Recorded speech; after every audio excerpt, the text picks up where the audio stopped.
Hello and welcome to my channel, Extremely Good Reviews. This is my thoughts on video. My thoughts on WWE Hell in a Cell. It just took place and my lord was this a great pay-per-view.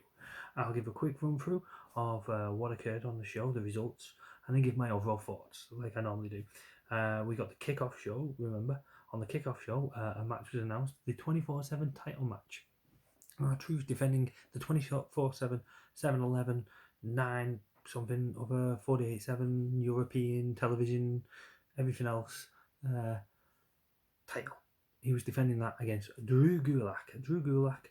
I really like Drew Gulak. I think he's criminally underutilized. I've been used in this segment in the 24/7 title picture, unfortunately.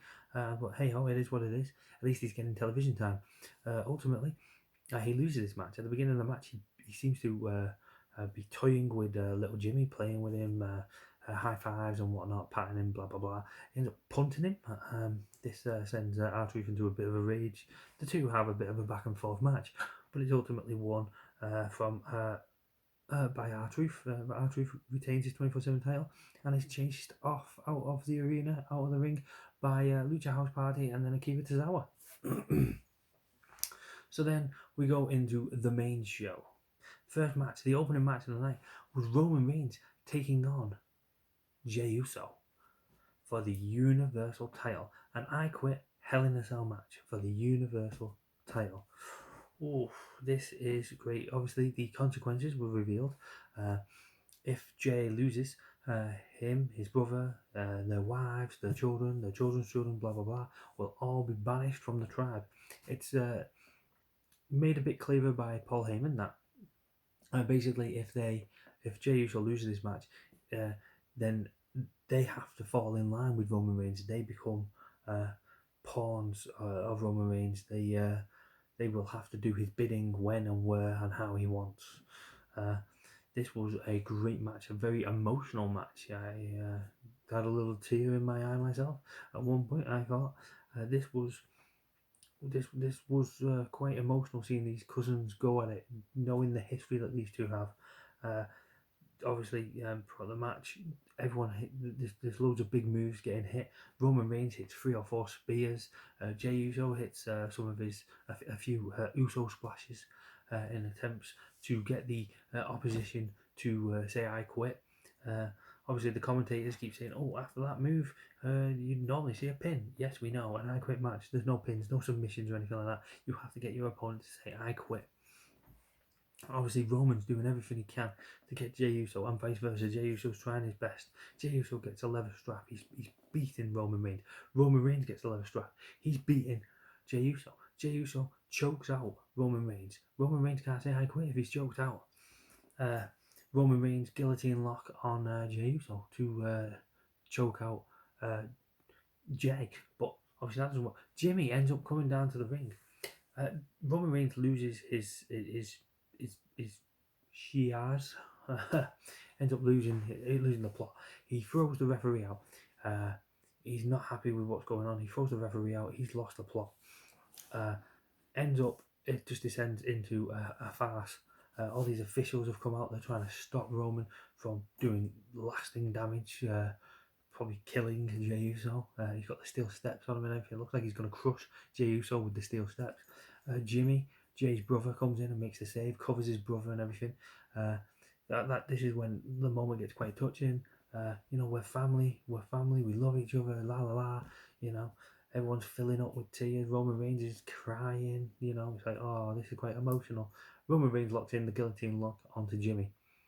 Jey Uso says, "I quit," to save his brother. Jey Uso has lost the match. Jey Uso and Jimmy now must acknowledge Roman as their tribal chief.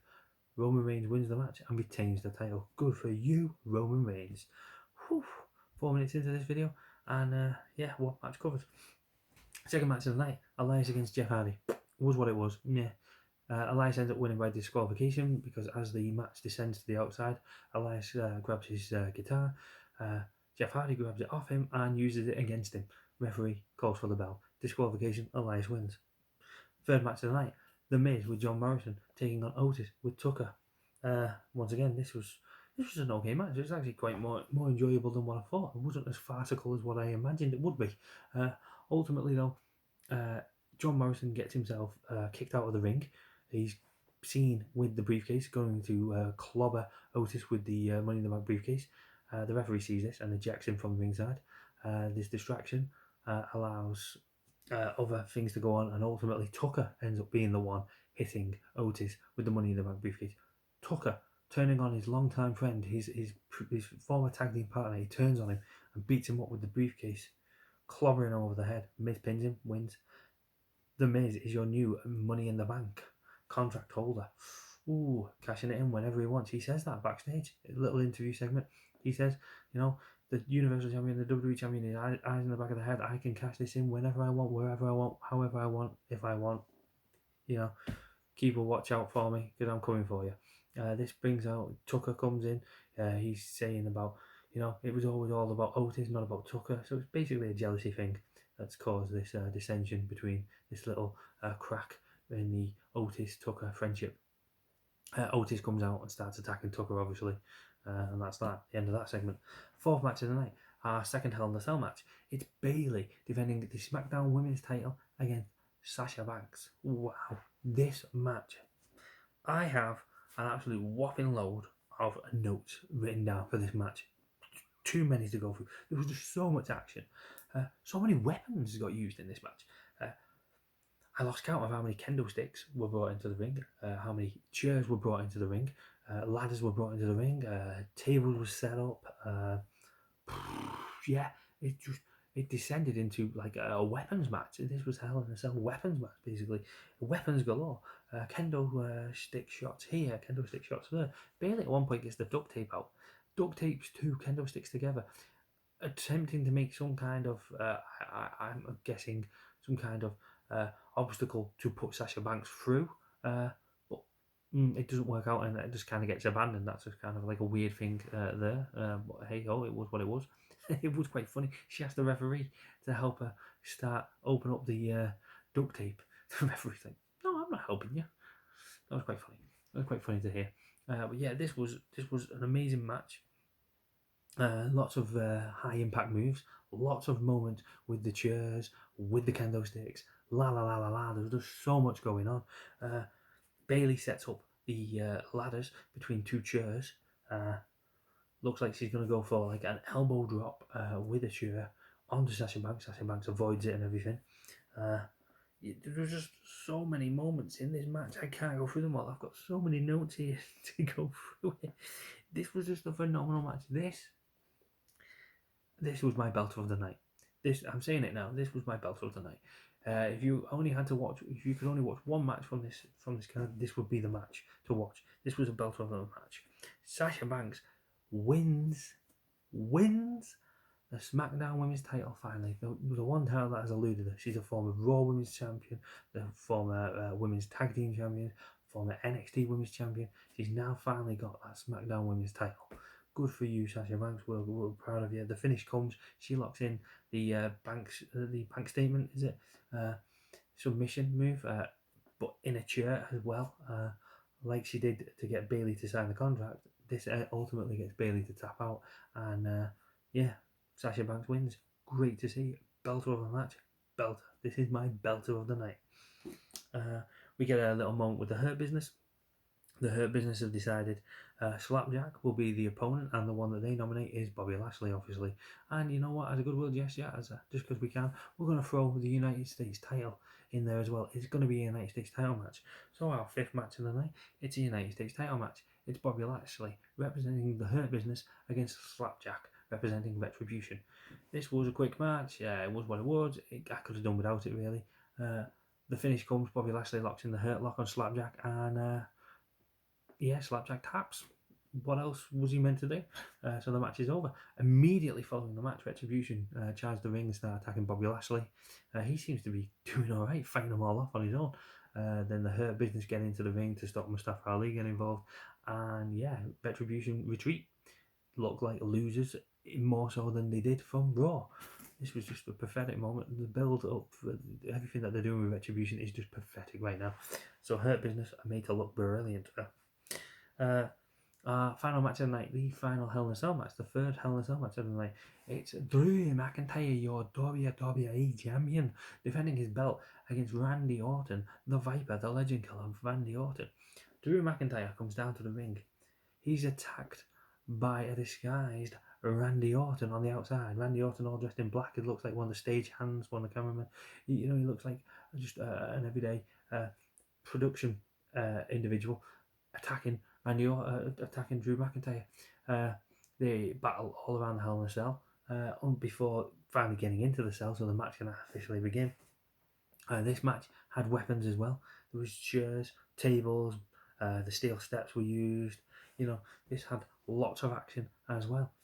One of the fun moments of this match is though, Randy Orton breaks out of the cell. Randy Orton's had enough. He's breaking out of the cell. They end up having a little scuffle on the outside. Randy Orton ascends the cell, climbs up the cell. Drew McIntyre climbs up after him. Finally, drone cam gets its moment to shine. Drone cam circling around the top of the cell, watching what the action as it occurs. Great shots, great view, great utilisation of the drone cam. I love drone cam. Ultimately, the two battle on the top of the cell, and then Randy Orton seems to have second thoughts. He decides he wants to start climbing down. Drew McIntyre follows. The two battle whilst holding on to the side of the cell. Randy Orton manages to knock Drew McIntyre off the cell and through the announce table. Drew McIntyre splitting up blood and whatnot. He looks dead and buried. He looks out of it. Ends up getting the accident, ends up getting back into the cell because obviously the finish has to occur within the ring, inside the cell. Drew McIntyre out of nowhere hits a Claymore kick. Good for you. Later on in the match, when he goes for a second Claymore kick, Randy Orton manages to avoid it and hit the RKO. Randy Orton hits the RKO and pins Drew McIntyre. 1, 2, 3. Randy Orton is your new WWE champion. Randy Orton tied with Triple H in second place, technically third place, because Ric Flair and John Cena are tied at first. Randy Orton ties with Triple H for the most world title victories. Great to see. Good for you, Randy Orton. Glad that you've finally been given the title again. You're one of the longest serving individuals within WWE currently, right now. Full-time members of the roster, and you have always been. And it's great to see you getting your recognition that you deserve and getting another run with the WWE title. Drew McIntyre's turn to chase the belt rather than defend the belt. Overall, I thought this was a great pay-per-view. I was expecting at the end, they seemed to drag it out for a bit, and Randy Orton on the entrance ramp with the WWE title. I expected to see the Miz come out and cash in his briefcase. However, that didn't occur, which is fine. It is what it is. He's only just got the briefcase, and Randy Orton's only just got the WWE title. Heel cashing in on a heel doesn't seem to work well anyway. But yeah, it was overall, this was a great pay-per-view. My belt of the night has to be the SmackDown Women's title match. My only qualm with this pay-per-view, my only criticism, my main criticism, is that I didn't think there was enough matches, enough titles on the line.